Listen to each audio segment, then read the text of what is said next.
Salve, salve, morceguetes e morcegotes, sejam bem-vindos a mais um episódio aqui da Caverna do Morcego. Um episódio muito especial que a gente tá há muito tempo tentando e finalmente rolou. Queria lembrar que essa gravação foi feita em live, então vou ter alguns momentos que se tiver alguma referência e tal, enfim, é só meio que pular isso, que ignorar isso que tá tudo certo, porque ficou um episódio muito show. A professora Juliana Paula Magalhães deu aulas e aulas. Mas, como sempre, antes de começar aqueles recadinhos básicos, galera, é muito importante e só assim esse projeto funciona, que é com o apoio de vocês. Portanto, apoia.se barra Caverna Morcego ou o pix mpbl97531@gmail.com. Outras formas de apoiar incluem a própria participação das lives, né? A gente faz live na Twitch, em twitch.tv barra Caverna Morcego e também no YouTube em lives da Caverna do Morcego. É isso, galera. Lembrar que tem cupom de desconto na Autonomia Literária, hashtag Morcego na Autonomia. Tem cupom de desconto lá na Expressão Popular nos livros que são do grupo de estudos presencial. Tá tudo no Drive, então é Expressão hífen Morcego. Espero que vocês curtam o episódio. Até mais. Beijo, beijo. E não esqueça de compartilhar, tá? Não esqueça de compartilhar o episódio. Até daqui a pouco.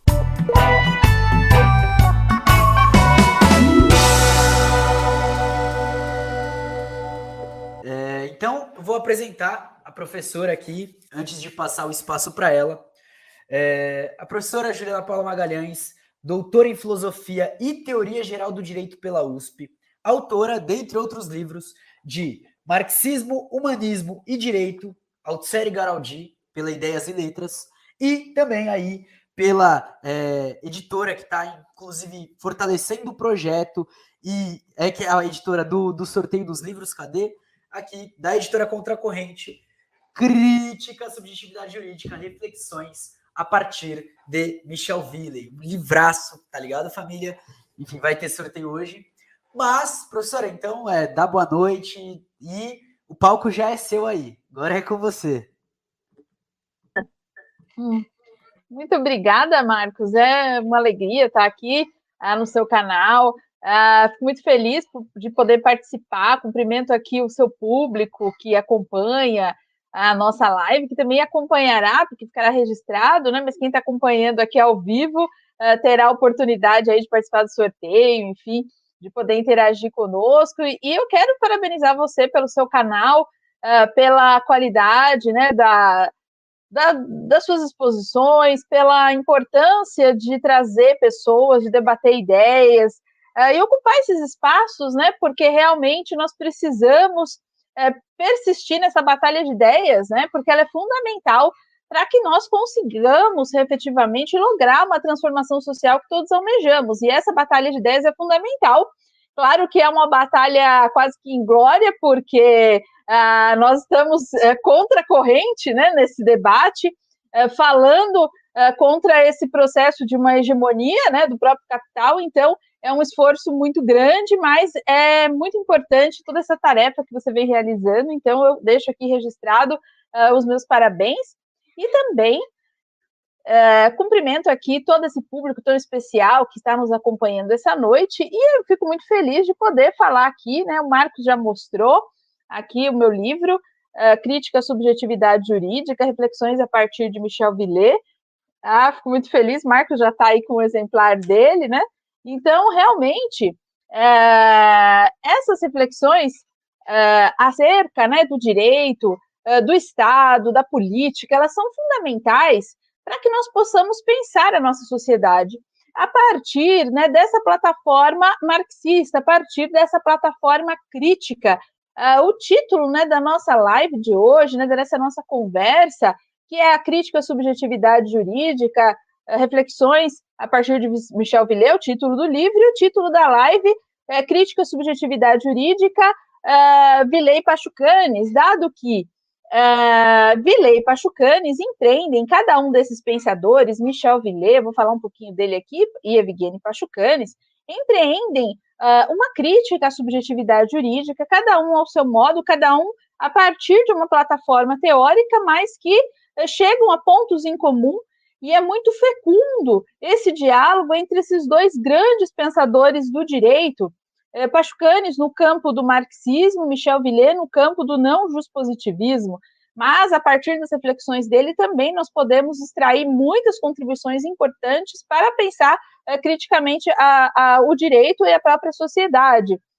De modo geral, né, nós vivemos nessa sociedade capitalista, né, que é o que Marx vai dizer lá, uma imensa coleção de mercadorias, e Pachucanes vai complementar que é uma cadeia ininterrupta de relações jurídicas.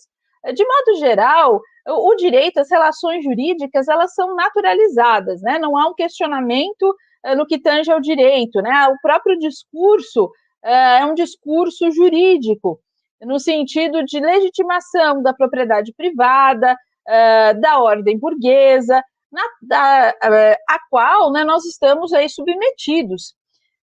O capitalismo, né, a partir desse momento em que a sociedade é uma sociedade produtora de mercadorias, é uma sociedade que se estrutura a partir da forma mercadoria, e essa forma se constitui quando a força de trabalho se torna mercadoria, quando há aquele processo de subsunção, primeiro a subsunção formal, mas depois a subsunção real do trabalho ao capital, quando o trabalhador perde o controle do processo produtivo.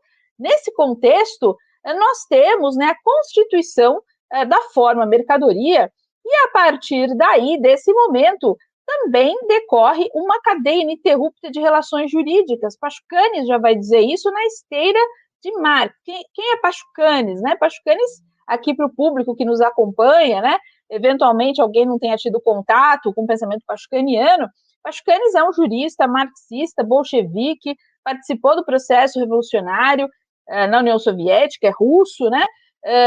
E ele teve uma vida curta relativamente, né? Morreu jovem, foi assassinado durante o stalinismo, mas deixou uma contribuição ímpar para o pensamento jurídico, para pensar a própria política e a sociedade, com a sua obra Teoria Geral do Direito e Marxismo, e outros textos também, como, por exemplo, a obra Fascismo, né, que é uma coletânea de textos, né, de Pachucanes, que foi reunida, publicada pela Boitempo. Eu tive a felicidade de fazer o texto de orelha dessa obra, que tem prefácio de Alisson Mascaro. Então, Pachucanes é alguém que vai destrinchar a especificidade da forma jurídica atrelada ao modo de produção capitalista. Apenas quando a força de trabalho se torna mercadoria é que se constitui a forma da subjetividade jurídica. Os indivíduos tomam forma de sujeitos de direito para que possam transacionar mercadorias, trocar mercadorias, né, na sociedade capitalista. Tudo é mercadoria.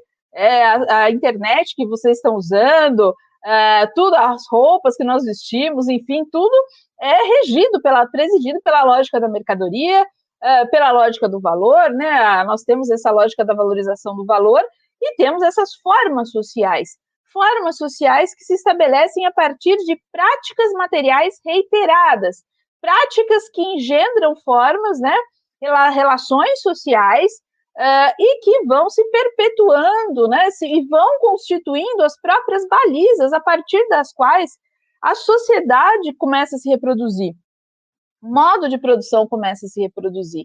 Então, costuma-se muitas vezes pensar o processo histórico de uma maneira teleológica, como se houvesse uma teleologia no processo histórico, ou seja,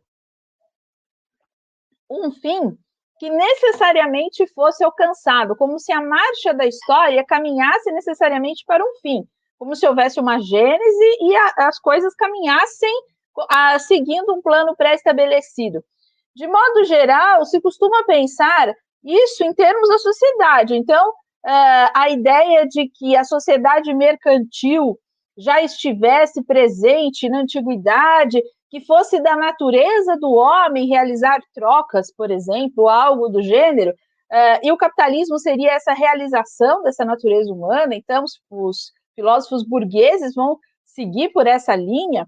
E, na realidade, a plataforma marxista, né, a grande contribuição do marxismo, é justamente de se colocar enquanto ciência, e aqui eu trago o pensamento do filósofo francês Louis Althusser, que é um pensador que eu já tive a oportunidade de trabalhar com as ideias de Althusser, nesse meu livro aqui, Marxismo, Humanismo e Direito, Althusser e Garrodi. Tem o camarada Mota também tem uma obra sobre Althusser, mas esse livro aqui eu desenvolvi, né, a crítica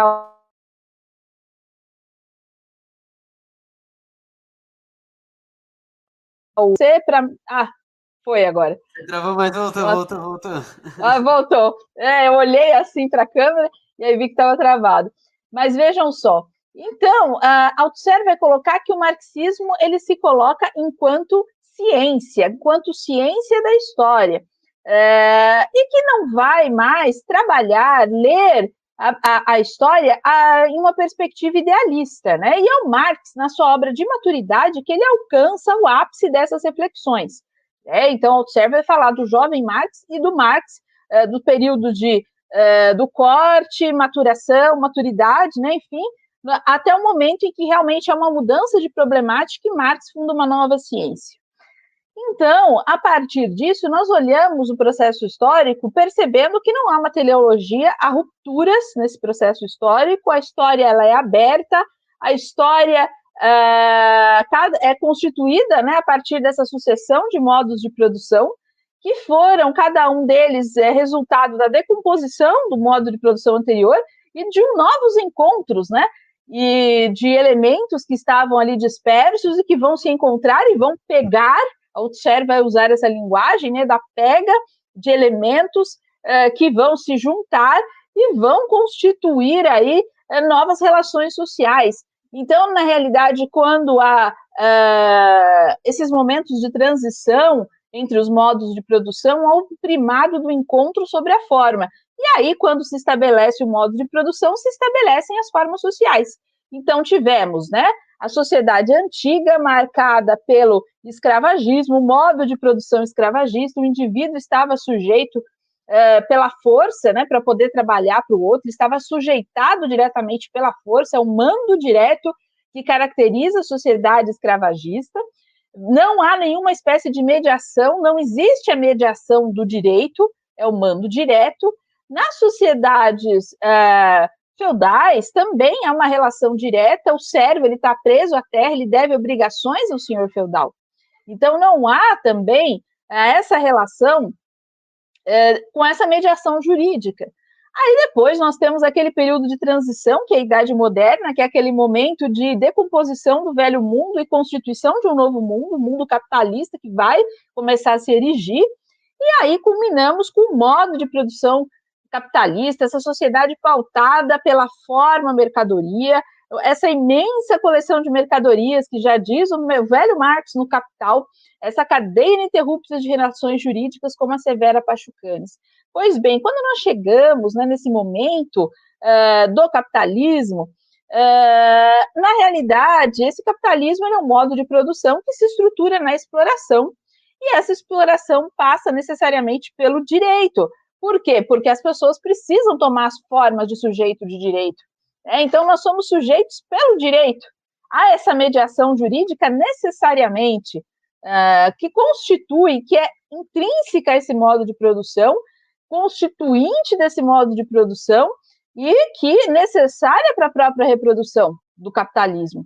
E temos também a forma política estatal, o Estado enquanto um ente terceiro, separado das classes, enquanto uma forma específica derivada da forma mercadoria, e que também se constitui especificamente no capitalismo enquanto forma social específica, dado que, se nós olharmos para trás, nos períodos históricos que antecederam o capitalismo, no pré-capitalismo, o que existia? Existiam relações de poder, essas sim existiam, mas não havia essa separação que existe no capitalismo entre poder político e poder econômico. Não havia esse ente terceiro que funciona como garantidor, como fiador, como vai colocar Pachucanes lá na Teoria Geral do Direito e Marxismo. Então não existia esse ente terceiro, essa forma do Estado. Não havia. Havia, então, poder político e poder econômico se confundindo. Vamos lembrar lá do Senado romano, os senadores romanos, os grandes latifundiários de Roma, que eram senhores de escravo.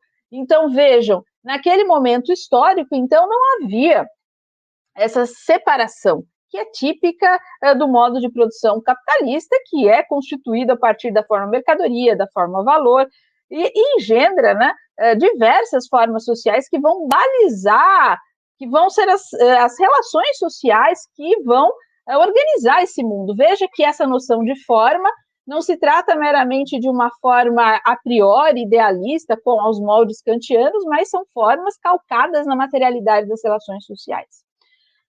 Pois bem, a partir dessa plataforma teórica que o marxismo nos oferece para pensarmos o direito, qual seria, então, aí a grande contribuição desse jurista francês que é Michel Villé, que é o autor a partir da qual eu vou trabalhar as minhas reflexões no meu livro, e trazendo esse pensamento de Villé para próximo do marxismo, e dialogando também com o pensamento de Pachucanes. Então, é essa contribuição que eu busquei apresentar nesse meu livro e que torna esse livro realmente único no mundo, dado que não há nenhuma obra no Brasil e no mundo que trabalhe essa vertente, esmiuçar o pensamento de Villé a esse ponto, tratando a temática da subjetividade jurídica e fazendo essa aproximação possível com o pensamento marxista. Para quem nos acompanha aqui, nós podemos didaticamente trazer, né, as reflexões de Alisson Mascaro, que já esteve aqui no canal, teve um bate-papo muito legal aqui com o Marcos, né, falando dos livros dele, de Sociologia do Direito, foi uma live muito legal, recomendo que assistam. E é interessantíssimo, né, porque as reflexões de Alisson Mascaro, que também trabalha a questão do Estado, em Estado e Forma Política, tem a obra Sociologia do Direito, Introdução ao Estudos do Direito, Crise e Golpe, livros fundamentais para pensarmos o nosso tempo e pensarmos a transformação social. E na obra Filosofia do Direito e também Introdução ao Estudo do Direito, ele traz esse aporte teórico, e no Filosofia do Direito isso está mais ainda bem mais desenvolvido, né, dado que é o forte, né, da obra justamente pensar a própria filosofia do direito, já não é mais uma obra de caráter introdutório, como também é brilhante a obra Introdução ao Estudo do Direito, recomendo, inclusive, tanto para quem é do direito, quanto também para quem não seja e quer tomar contato, né, porque muitos que nos acompanham também não são do direito, e às vezes, para ter esse primeiro contato é interessante, as obras do Alisson, em especial Introdução ao Estudo do Direito. E em Filosofia do Direito ele desenvolve muito a ideia dos 3 caminhos do pensamento jurídico contemporâneo, que seria o juspositivismo, é aquele que, grosso modo, vai identificar o direito com arcabouço normativo. Vamos pensar aqui um expoente que é Hans Kelsen, que vai pensar ele tem uma pretensão de ter uma leitura científica do direito, e essa ciência do direito deve se ocupar da norma, e essa norma é a norma posta pelo Estado. Então, há essa identificação entre direito e Estado. Temos esse segundo caminho, claro que há vários outros pensadores nesse campo, né, mas máximo, no sentido de mais representativo desse caminho, que seria Hans Kelsen, né, o juspositivista estrito por excelência. Depois nós temos o não juspositivismo, que aí se situaria o pensamento de Michel Villé. Michel Villé se situa nesse campo em que nós temos pensadores como Carl Schmitt, que vai trabalhar a questão da exceção, a questão do amigo e inimigo. Carl Schmitt é um jurista que teve proximidade com o nazismo, mas, não obstante, né, essa trajetória problemática de vida, Carl Schmitt, ele é um grande pensador e que se situa nessa vertente, que não vai mais ter o idealismo juspositivista. Quando nós falamos em juspositivismo, nós temos o Kelsen, né, que eu mencionei, que é o estrito, nós temos os éticos e os ecléticos, né? Os ecléticos seria como Miguel Reale, que traz elementos de culturalismo jurídico, a escola histórica, e aí os éticos nós podemos pensar em Alexides, o Working, que vão tentar, sem perder de vista a norma, trazer elementos éticos para também pensar o direito. Pois bem, os não juspositivistas, que é esse caminho que eu estou tratando agora, que eu citei um exemplo como Carl Schmitt, é aquele que justamente vai pensar o direito a partir de relações de poder. Então, não vai ter aquele idealismo da norma, o idealismo do Estado, ele vai pensar as relações de poder que vão estruturar o próprio direito. Temos também as perspectivas das filosofias da existência, como Heidegger. Temos também a questão da microfísica do poder, como Foucault, e Michel Villé, que é esse grande jurista francês do século XX e que tem uma obra incontornável, que é um paradigma para que nós também possamos pensar o direito, trazendo aportes teóricos fundamentais para que nós possamos incorporar nas nossas reflexões críticas a partir dessa plataforma marxista, encampando reflexões de um pensador não juspositivista. E o terceiro caminho, só para explicar aqui didaticamente, então eu falei do juspositivismo, não juspositivismo, e nós temos o caminho da crítica, que é o caminho do marxismo. O principal expoente é Pachucanes, e aqui a proposta é justamente estabelecer esse diálogo do marxismo com Michel Villet. Michel Villet foi um professor na França, alguém que veio de uma família de intelectuais, enfim, né, intelectuais de várias vertentes ali, desde economistas, literatos, enfim, uma família da intelectualidade francesa, se tornou um professor bastante célebre na Universidade de Paris, e formou muitos discípulos.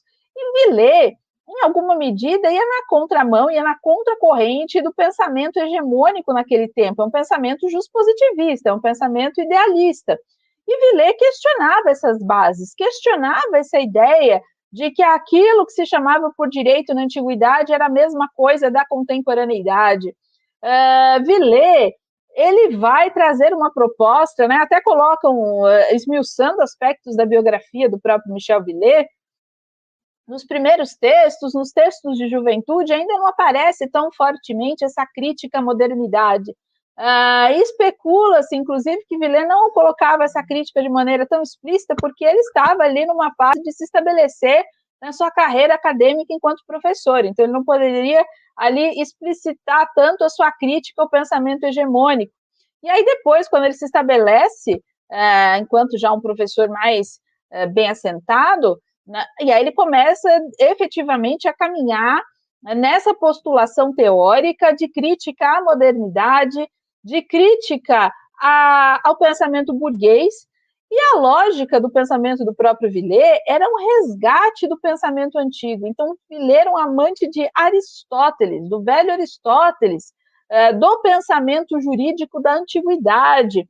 Na antiguidade, Aristóteles pensava o direito como atrelado à natureza das coisas, e a natureza das coisas não era essa natureza aos moldes modernos, essa natureza idealista, imutável, essa natureza que estaria na razão, um justo-racionalismo. Isso é típico do pensamento moderno.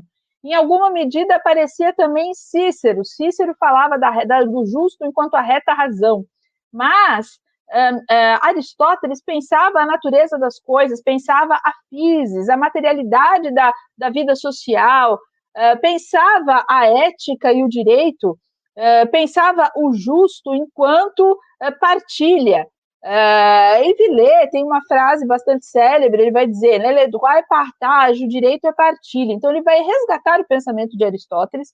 Para Villet, há uma influência direta do pensamento aristotélico no direito romano, que é efetivamente onde os institutos jurídicos vão se constituir na antiguidade. Não obstante, já houvesse essa matriz no pensamento aristotélico, na sua Ética Nicômaco, e outras obras, mas é uma obra central para se pensar a filosofia do direito ali na antiguidade, e há uma influência direta no pensamento romano.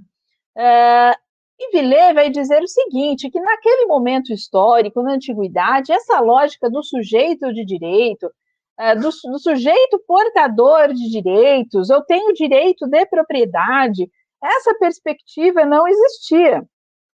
Na realidade, havia uma relação direta com as coisas e não havia essa mediação jurídica, não havia essa mediação no sentido da subjetividade jurídica, do indivíduo se entender enquanto sujeito de direito, portador de direitos subjetivos. O senhor de escravos tinha um mando direto sobre o seu escravo. Não havia uma relação aos moldes modernos jurídica, era uma relação.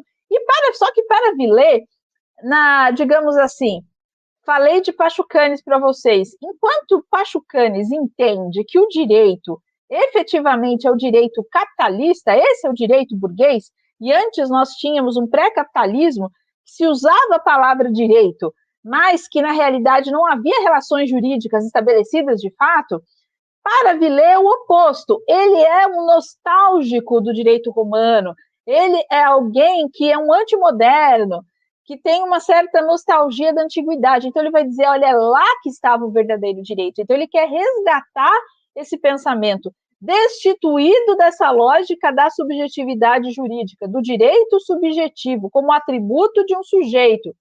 A própria ideia de pessoa era distinta, de propriedade era distinta na antiguidade. Havia apropriação, mas a propriedade enquanto atributo de um direito subjetivo não é uma característica do direito antigo. Não obstante, houvesse, sim, grandes latifúndios, houvesse senhores de escravos, mas a lógica que presidia o direito era distinta. Era o direito que recaía sobre as coisas, não havia essa cisão entre direito e objeto. Pensar as pessoas fazerem postulações utilizando essa própria lógica. Eu tenho um direito subjetivo, isso não existia. Eu tenho um capítulo no livro, né, logo no início, num dos momentos do livro, no qual eu trato dessa questão do direito romano.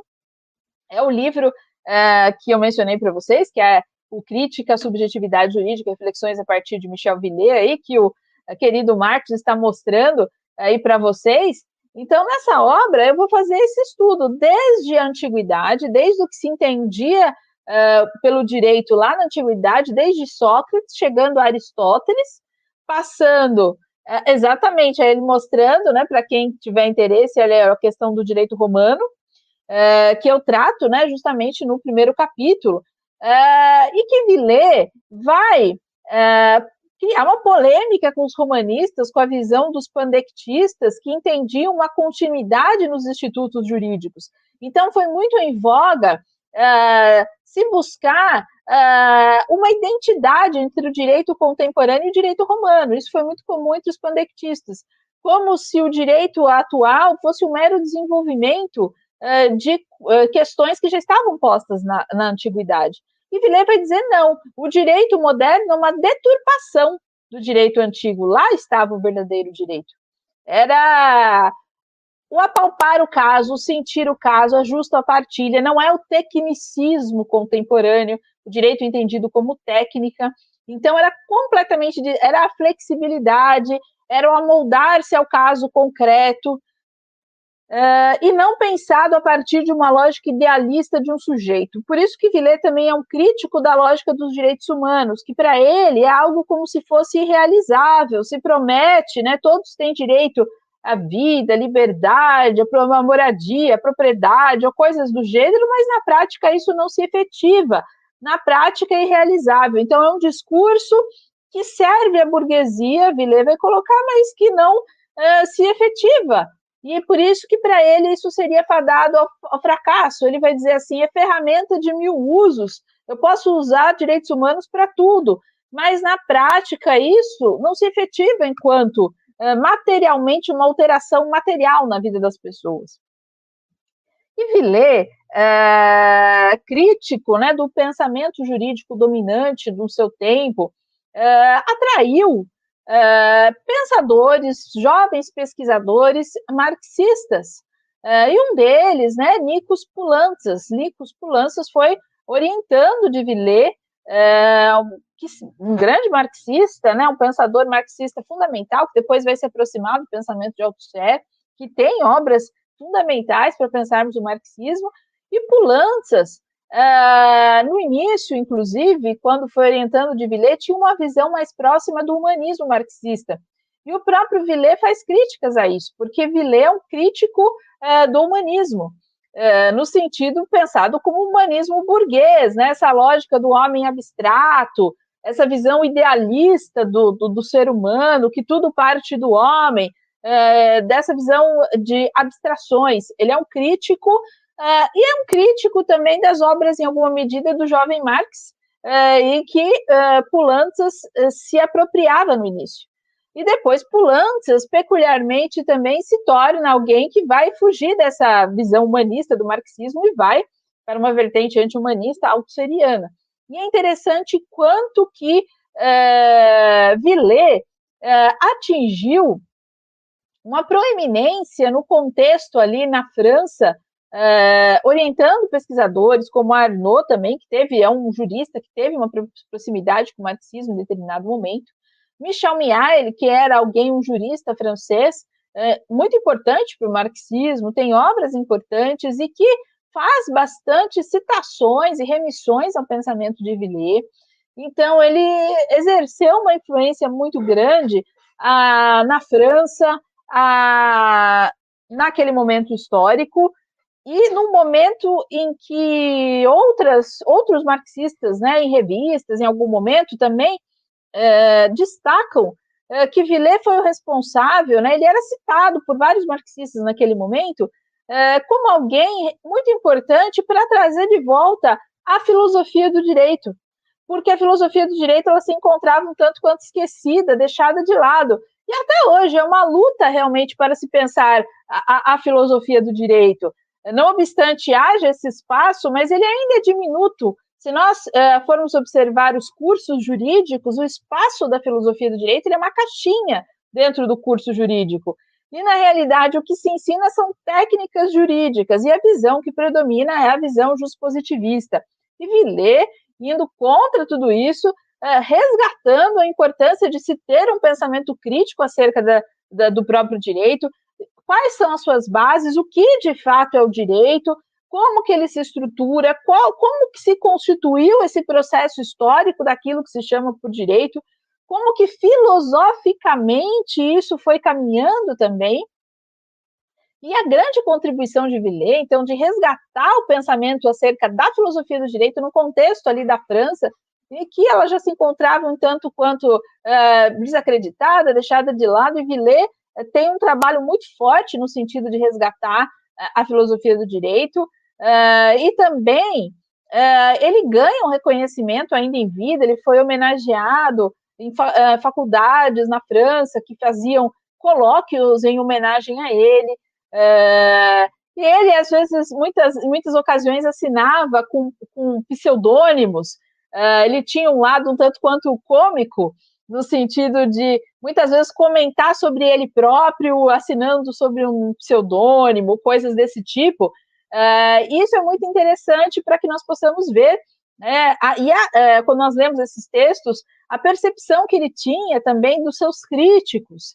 E ele tem uma formação católica, ele é um católico tomista, ele gostava muito do pensamento de Tomás de Aquino, e ele se ressentia que esse pensamento tomista estava sendo esquecido pela igreja, encampando a lógica burguesa dos direitos humanos. Ele vai fazer uma crítica sobre os direitos humanos e faz uma crítica como que a igreja se apropriou desse pensamento burguês e para ele estaria desnaturando, né, tirando aquele olhar tomista que deveria presidir o próprio pensamento também religioso. Mas Villers, é interessante notar que ele faz uma separação entre essas esferas, né? Ele não acredita que a esfera da religião seja a mesma da esfera do direito e a mesma da moral.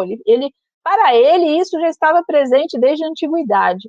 E não obstante ele louvasse Tomás de Aquino, ele vai dizer que o pensamento de Tomás é como se fosse ali uma bela catedral, e a catedral com aberturas para que se pudesse olhar ao redor. Então, ele valoriza esse pensamento de Tomás de Aquino.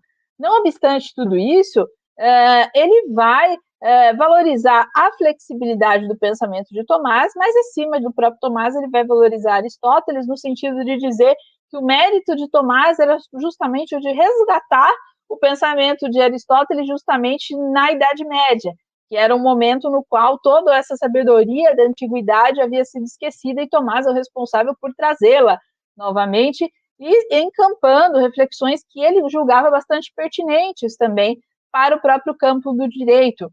E é interessante notar que ele vai também, a grande contribuição de Villers é justamente esmiuçar a questão do direito romano, algo que o próprio Pachucanes, na sua obra Teoria Geral do Direito e Marxismo, não tem, nem tinha condições de fazer, não era o objetivo de Pachucanes, mas a contribuição de Villers se torna indispensável para que nós possamos entender o que era o direito romano de fato, como que ele se constituía, como era o pensamento da antiguidade acerca do direito, coisa que muitas vezes nós não vamos encontrar o pensamento de Pachucanes, e que até mesmo no próprio Pachucanes, que é esse grande jurista do marxismo, em algumas passagens da sua obra, transparece uma certa influência dos pandectistas, que Villers vai falar, olha, aqui, e aí essa influência dos pandectistas estaria presente justamente quando Pachucanes vai falar de uma forma jurídica embrionária na antiguidade.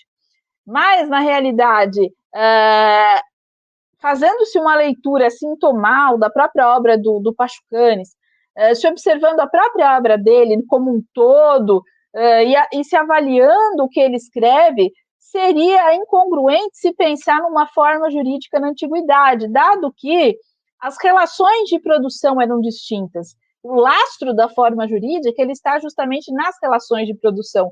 Só a forma mercadoria quando as relações de produção se transformam, elas se tornam capitalistas. O trabalhador precisa vender a sua força de trabalho. Nós temos a constituição do trabalho abstrato, a subsunção real do trabalho ao capital. Então, olhando todo o edifício teórico da obra de Pachucanes, seria incongruente se pensar nessa forma jurídica na antiguidade. Mas vejam que interessante a importância do aporte teórico do pensamento do próprio Villers para que nós possamos perceber essas nuances, possamos perceber em que medida esse direito romano era distinto do direito contemporâneo, e também avançarmos em reflexões filosóficas acerca da subjetividade jurídica. O que é a filosofia dessa subjetividade jurídica? Villers vai desenvolver isso muito bem, ele vai mostrar que nem no plano da filosofia isso não aparecia. E aqui eu trago de volta, e até eu menciono, né, eu falei de Althusser de Pachucanes aqui, e eles aparecem também no livro, não obstante seja uma obra sobre Villers, reflexões a partir do Villers, essa crítica à subjetividade jurídica, reflexões a partir de Villers, eu vou sim trazer, né, os discípulos, os pupilos do Villers, e também Pachucanes e Althusser, e o próprio Marx, e aproximando o pensamento de Villers do pensamento de Marx e do próprio Althusser, quando diz o seguinte: filosofia é luta de classes na teoria. Uma definição de filosofia, né, para Althusser, filosofia é luta de classes da teoria. E ele vai dizer, né, em filosofia determinadas ideias vão florescer com mais força, justamente a depender do momento da luta de classes. E é interessante notar que o próprio Villers também, não com as mesmas palavras, mas vai dizer conceitos filosóficos que já estavam, às vezes, presentes em algum momento, mas florescem quando há uma mudança social. Então, Villers, com outras palavras, vai se aproximar ao pensamento de Althusser. Então, essa ideia de sujeito de direito, ela não existia no plano da filosofia também, não era algo presente. Havia um sujeito da moral. Em alguma medida, nos estoicos, se poderia falar de um certo embrião de um sujeito de direito no plano da filosofia. No plano da filosofia. Mas o que predominava era a ideia de um sujeito moral. Era uma moral estoica. Aqui lembramos a ideia de Cícero, que pensava o justo com uma reta razão, a inflexibilidade. E aí se poderia, naquele momento, pensar a subjetividade jurídica de uma maneira embrionária, mas esse tratamento filosófico da subjetividade jurídica começa a aparecer, de fato, com Guilherme de Ockham, com a querela franciscana da pobreza. Eu falo sobre isso no livro, né, como que Ockham vai desenvolver esse conceito, o nominalismo de Ockham. A partir dessa plataforma, ele vai desenvolver, de uma querela específica, a noção de sujeito de direito no plano da filosofia.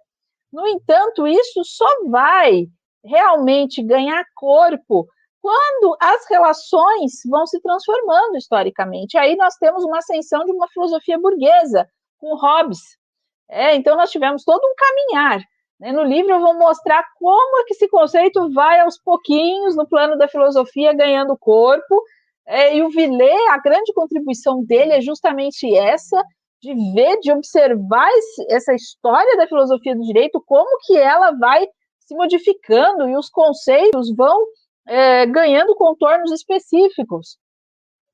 E é interessante que Hobbes, por exemplo, já vai trazer a questão da subjetividade jurídica, depois Kant, que é o grande filósofo burguês, né, por excelência, né, o expoente aí desse pensamento burguês, e depois até culminar no próprio juspositivismo, que em alguma medida pressupõe, não obstante eles digam que o sujeito de direito decorre da norma, o próprio Villet vai demonstrar como que o desenvolvimento dessa noção de subjetividade jurídica foi fundamental para a própria constituição do próprio juspositivismo, e aí ele vai ser um crítico de Kelsen, nesse sentido de identificar o direito como norma, e identificar que havia uma continuidade histórica, que o direito é norma e ponto, e coisa do gênero.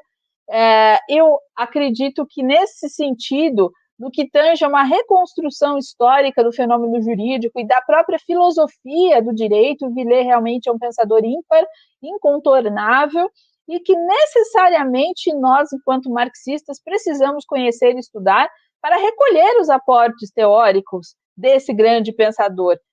Nós temos alguns grandes pensadores que não necessariamente se situam no campo do marxismo, mas sobre os quais nós necessariamente temos que estabelecer diálogos para absorvermos essas contribuições. E esse é o caso de Villet, porque muitas vezes há um certo... eu sou marxista, então só leio autores que são marxistas, e aí não, quase que uma coisa meio talibã, né? Assim, eu vou ficar fechado em um mundo, e na realidade nós precisamos recolher esses aportes, mas sempre com a plataforma crítica, sempre entendendo, né? Eu falei recentemente, tive a ocasião de falar sobre o meu livro para um professor do Uruguai, querido amigo Ramiro Chimures, numa entrevista, e ele observou muito bem, ele falou assim, você consegue transitar por esses pensadores, porque você tem uma bússola, você tem a bússola do pensamento crítico, do pensamento marxista, então a partir daí você consegue recolher essas contribuições, né? Eu achei essa fala dele perfeita nesse sentido, é exatamente isso. Nós, a partir dessas balizas teóricas, nós vamos recolhendo esses aportes. Inclusive, né, porque o próprio Pachucanes, que é o nosso paradigma marxista do direito, não obstante a grandiosidade da sua obra, é alguém que morreu muito jovem e deixou pouco, muito, né, em termos de relevância, mas não teve tempo de esmiuçar questões como a filosofia do direito, na antiguidade, como o próprio direito romano, ou coisas desse gênero. Então, nós precisamos desses aportes teóricos, e é isso que eu busquei fazer nesse livro, trabalhando aí o pensamento desse grande jurista que é o Michel Villet, e eu deixo aqui também registrado, né, para todas e todos vocês que estão aqui nos acompanhando nessa live aqui tão especial, que nos acompanharão, que esse livro aqui é prefaciado pelo Alisson Mascaro, então conta com um prefácio muito especial do Alisson, que me deixa muito honrado e muito feliz, que foi o orientador da tese de doutorado que deu origem ao livro, e essa tese de doutorado foi unanimemente aprovada com distinção e louvor lá na Faculdade de Direito da USP, do Largo São Francisco, e é até emblemático que estejamos fazendo essa live hoje, na véspera da fundação dos cursos jurídicos do país, né? Então, que é exatamente esse momento, né, na Faculdade de Direito da USP, onde eu estudei desde os tempos da graduação, e lá eu tive contato com Alisson Mascaro, que é um dos grandes expoentes do marxismo, da crítica marxista do direito do nosso tempo, e que também tem uma obra notável, que é a Filosofia do Direito, que não se limita só ao pensamento marxista, mas traz um aporte lá desde a antiguidade. E também foi uma das balizas fundamentais para a redação desse meu livro, e que eu convido todas e todos os leitores que possam ler, que possam... são mais de 400 páginas, mas não se assustem, porque ele está escrito numa linguagem clara, acessível. Eu busco sempre colocar as coisas da maneira mais clara possível no livro, uma maneira que seja inteligível para todas e todos os estudantes de direito, e fazendo esse esforço nosso, né, de resgatar novamente a filosofia do direito, dado que até mesmo muitas vezes os estudantes se desinteressam. O interesse é um interesse meramente tecnicista, pragmático, até mesmo por força das próprias formas do capitalismo, porque o indivíduo ele é moldado para a lógica do capital, então ele quer pensar coisas que sejam, que gerem algum lucro imediato, digamos assim, alguma maneira, algum retorno financeiro, então ele vai lá para a questão das técnicas jurídicas e muitas vezes deixa de lado a filosofia do direito. Mas eu digo aqui, eu sempre digo para os meus alunos e alunas, até para ser um bom técnico do direito, um bom operador do direito, é necessário que saiba pensar, e saiba pensar criticamente também o mundo, né? E também não se limitar a ser um mero operador do direito, mas para ser um mero jurista, mas um agente de transformação social. E a grande contribuição desse pensamento crítico é justamente nós pensarmos, né, nessa conjugação, trazendo Villers, que é um não-juspositivista, Pachucanes, que é o grande expoente do marxismo, nós pensarmos que, compreendermos que não será por meio do direito que nós vamos transformar a sociedade, não será por meio dessa lógica, dessa luta por mais direitos, dessa luta, né? Então, o que nós queremos? Queremos mais direitos, queremos ter direito a alguma coisa. Não, essa é a lógica do capital.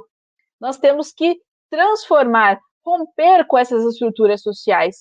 E por isso que nós estudamos, porque já dizia lá o velho Lenin, né? Sem teoria revolucionária não há movimento revolucionário. E aqui, então, eu quero reiterar aqui que eu estou à disposição, agradecer muito a oportunidade e também convidar todas e todos vocês a lerem, né, os meus livros, em especial aí o novo livro que está saindo, e também o meu curso lá na classe esquerda, Introdução a Pachucanes, Crítica Marxista do Direito, é um curso de 16 aulas também sobre o pensamento de Pachucanes, e também no meu livro sobre Villers, tem um capítulo específico, Villers e Pachucanes, duas operações do juspositivismo, no qual eu vou fazer essa aproximação, e sigo aqui à disposição de todos vocês, agradecendo muitíssimo essa oportunidade e agradecendo em especial ao Marcos aqui pelo convite tão generoso. Que isso, professora, eu que agradeço. Galera, não saiam, vamos lá. Antes de fazer as perguntas, então já vou deixar aqui, ó, mandem as perguntas, família. Primeiramente, queria agradecer sua presença aqui, professora. Eu já tinha lido algumas partes, né? Você viu que eu fiz o post esses dias, então eu tava, né, do trecho do livro, eu fiquei meio nessa tese assim de, pô, vou dar uma olhada nele. E agora, com você falando, eu fui folheando ele, pegando umas partes, você falava de alguma coisa, eu ia lá para essa parte, assim. E realmente é uma proposta muito interessante porque a gente já tem vários autores que, né, fazem essa discussão, como por exemplo com Foucault. Com Foucault você tem várias pessoas que falam sobre essa aproximação e tudo, só que tem muitos mais autores, com muitos mais aportes teóricos, muito mais aportes práticos, muito mais coisas para acrescentar, e ter mais um livro que segue nesse rumo é excelente. Então, a primeira é bem bobinha, assim, mas eu gosto geralmente dessas perguntas assim, porque a senhora falou que o Villers ele tem preferência por Aristóteles e tal, não sei o quê. A primeira pergunta é para você: Aristóteles ou Platão? Aí, a segunda pergunta casa muito com o que a camarada Isabel, não sei se é Pérez ou Perides, perdão, camarada, colocou aqui, né, que ela coloca sobre a diferença, a relação que Villers traça entre direito e política. E a minha pergunta é sobre Villers e Estado, porque eu estava lendo ali a parte do Pachucanes, eu vi algumas citações sobre Estado, não sei o quê, mas pelo menos com o olho rápido eu não consegui achar onde, tipo, se o Villers fala sobre isso ou não. Então, são essas três aí. Perfeito, excelentes perguntas.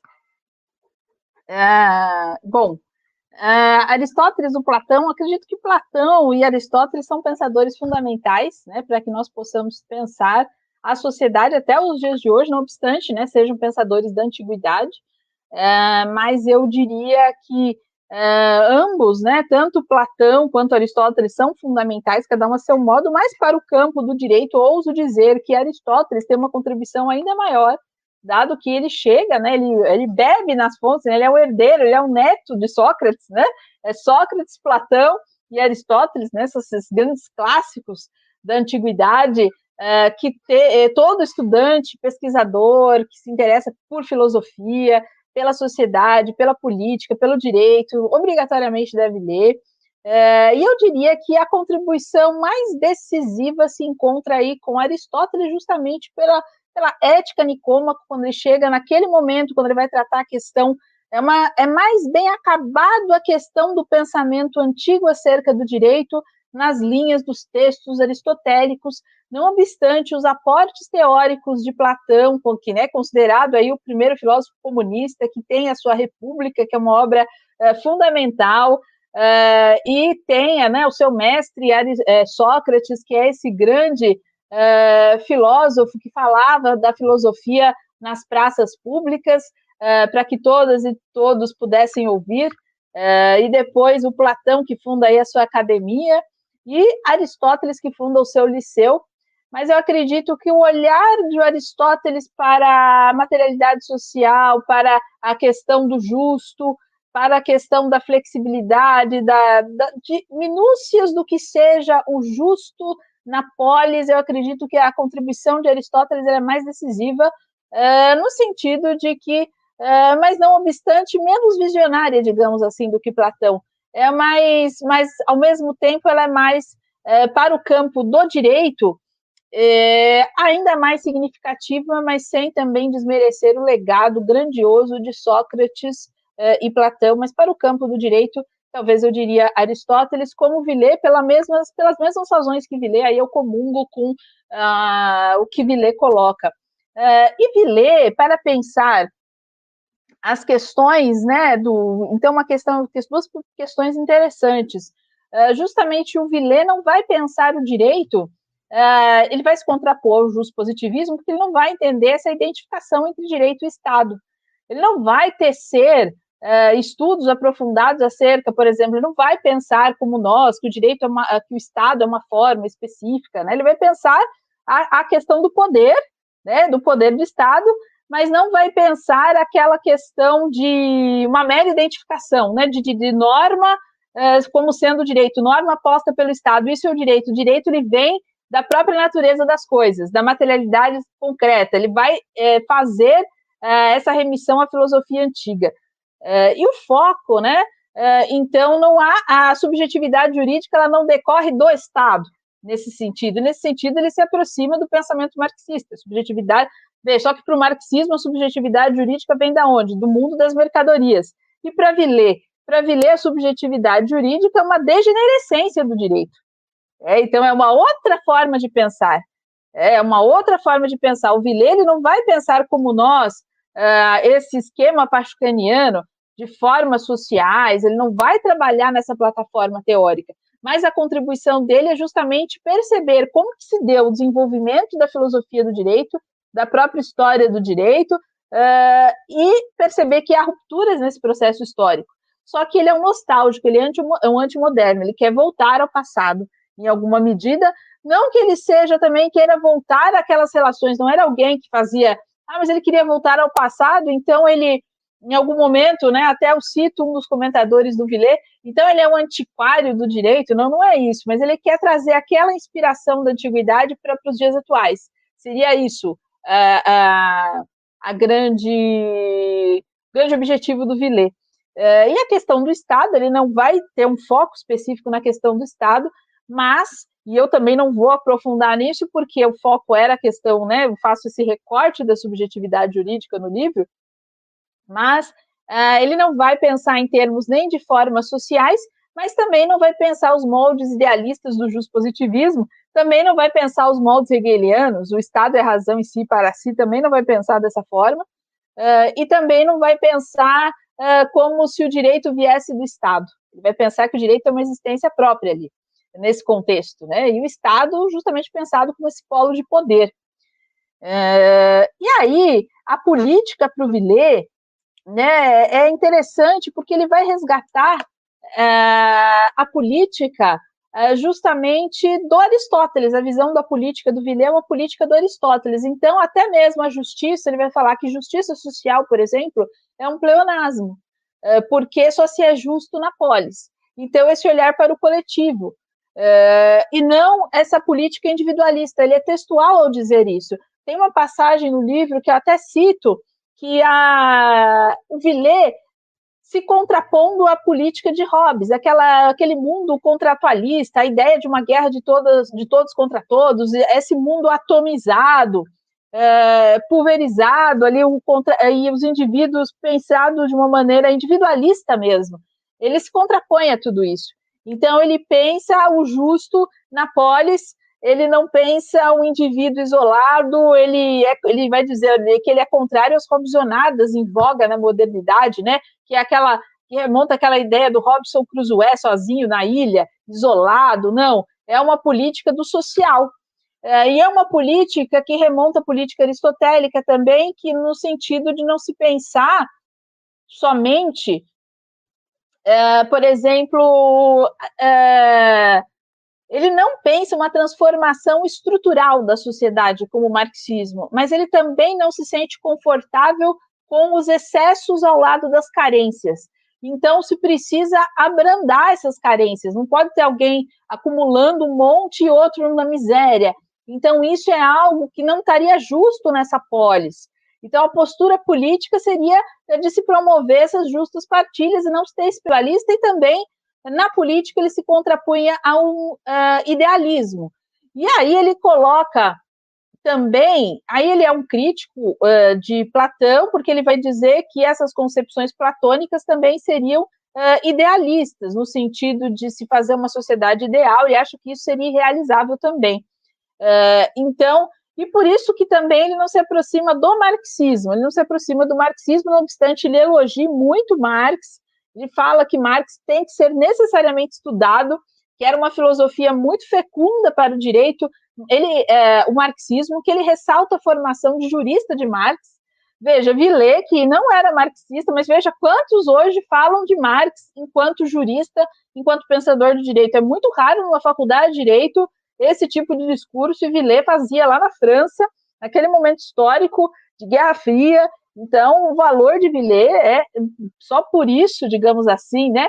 Se ainda fosse só isso, ele contribuiu com muito mais, mas vejam, nem sendo marxista, ele reconhece o valor de Marx, reconhece o valor de Pachucanes, e coloca a importância de se conhecer esse pensamento, não obstante ele considerasse que uma transformação estrutural da sociedade também seria inviável.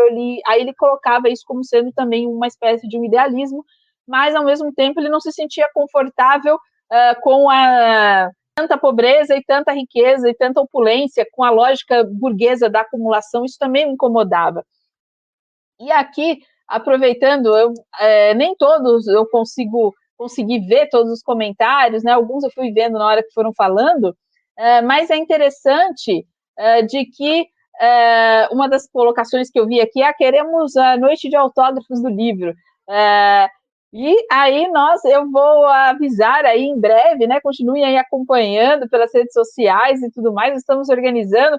Tinha uma data pré-definida, mas aí nós tivemos uma outra, uma questão de agenda das livrarias, então estamos reorganizando aí, mas haverá sim uma noite de autógrafos. Será uma alegria muito especial encontrar cada uma de vocês aí nessa ocasião, para poder autografar o livro, para poder, os livros também terão a venda no local, e quem já comprou na pré-venda, por favor, apareça, leve o livro para ser autografado, que nós possamos conversar, trocar essas energias revolucionárias, porque essas pessoas que me acompanham, eu sei que muitos e muitas, e que acompanham o Marcos aqui também, são pessoas comprometidas com a transformação social, que comungam desse mesmo horizonte, e é sempre muito bom nós podermos nos encontrar e conversar e dialogar e trocar essas ideias. Então, fiquem aí, continuem acompanhando aí as minhas redes sociais, que em breve aí eu vou divulgar aí essa data, e já deixo aqui registrado esse meu convite, que será uma alegria e uma honra contar com a presença de cada um de vocês.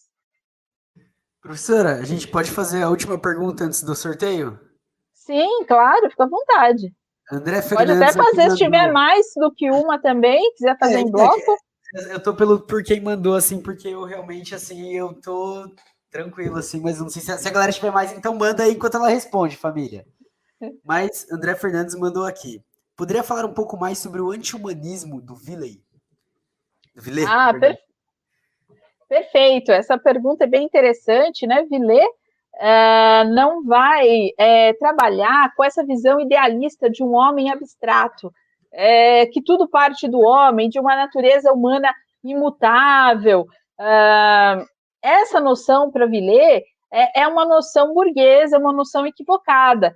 Então, é nesse sentido que reside, né, o anti-humanismo de Villers, e se aproxima muito do anti-humanismo de Althusser, em alguma medida, né? Então, nisso eu vou esmiuçar no livro, mostrando em que medida esse anti-humanismo do Villers, de não pensar essa visão idealista de que tudo de uma essência humana abstrata, imutável, e também não vai pensar essa ideia de homem genérico, aquele modelo de homem burguês genérico, e que tudo parte do homem. O foco dele, né, até para pensar, ele vai estar nas coisas, ele vai estar na realidade social, ele é um realista, na realidade tal como ela se apresenta. E vai dizer que essa lógica dos direitos humanos é uma ferramenta de mil usos, porque se eu uso direitos humanos para tudo, para qualquer coisa, mas na prática ele não se efetiva, ele não se realiza. E a crítica de Villers, não precisamos nem chegar no marxismo, mas de fato, né, nós temos um texto constitucional que garante tantos direitos, e na prática as pessoas, enquanto nós estamos aqui conversando, as pessoas estão morrendo de fome, estão morrendo de frio, e não estão tendo acesso a nada, não obstante tem um mundo idílico dos direitos, que todos têm direito a tantas coisas, e o homem, por ser humano, ele tem algo que o distingue, então o torna merecedor de tais e tais atributos e direitos, mas, no entanto, isso não se efetiva. E o marxismo vai dizer que, qual que é a diferença do marxismo? O marxismo vai pensar na transformação estrutural, na ruptura com as formas sociais do capitalismo, aí vai entender cientificamente como funciona essa sociedade e buscar romper com ela. Então, na realidade, o anti-humanismo de Villers, ele se reside no fato de que ele resgata o pensamento de Aristóteles em contraposição ao pensamento moderno, a lógica do pensamento moderno. Vamos pensar aí Hobbes, Kant, esses pensadores são antíteses do pensamento de Villers. E aí, em alguma medida, ele se aproxima do marxismo, só que a diferença é que o marxismo é ciência e é revolução, e é ciência. E Villers, o que ele vai fazer eminentemente é filosofia e é pesquisa historiográfica, de fato, de história do direito, de buscar lá nas fontes romanas o que eles usavam para designar o direito naquele momento histórico. Então, essa é a contribuição de Villers. E aí, nesse casamento, né, digamos assim, desse aporte de estudo filosófico, de estudo dessa historiografia do direito com a ciência marxista, nós temos ferramentas ainda maiores para que nós possamos pensar a revolução, porque precisamos entender também como se estrutura essa sociedade para que nós possamos aí transformá-la. Então, e essa questão eu desenvolvo bastante, né, no livro, por quê, e trazendo as citações e como que é a lógica do pensamento do Villers, especificamente há um tópico sobre essa questão do anti-humanismo do Villers. Bom, galera, agradecendo, professor, então as considerações finais aí, para encerrar essa live maravilhosa, que em breve vai sair em podcast e fechar com chave de ouro. Bom, eu quero agradecer muitíssimo, né, todas e todos que nos acompanharam aqui, essas mensagens tão especiais aqui, tá valendo a atenção, e deixar aqui já o meu convite, haverá lançamento presencial, e será uma honra encontrar cada um e cada uma de vocês nessa ocasião, e autografar, e conversar sobre o livro, enfim, vai ser maravilhoso. E eu quero deixar registrado aqui o meu agradecimento, então, todos que acompanharam, e também em especial ao Marcos, né, que aqui generosamente coloca o seu espaço, e tem essa batalha de ideias, né, tem esse compromisso com a transformação social, com a batalha de ideias, trazendo o pensamento crítico. Então, parabenizo o Marcos aqui e toda a audiência, e convido aí para me seguirem nas redes sociais, acompanharem aí os meus livros, meus cursos, enfim, e sigamos juntos aí na luta. Espero que tenhamos aí mais oportunidades de diálogo aí no futuro, e deixo aqui o meu abraço e um beijo especial para todos e todas. Bom, professora, eu que agradeço demais a presença de estar aqui. O canal está sempre aberto aí. Também agradecer a galera do chat, galera que ficou aí firme, que aproveitou.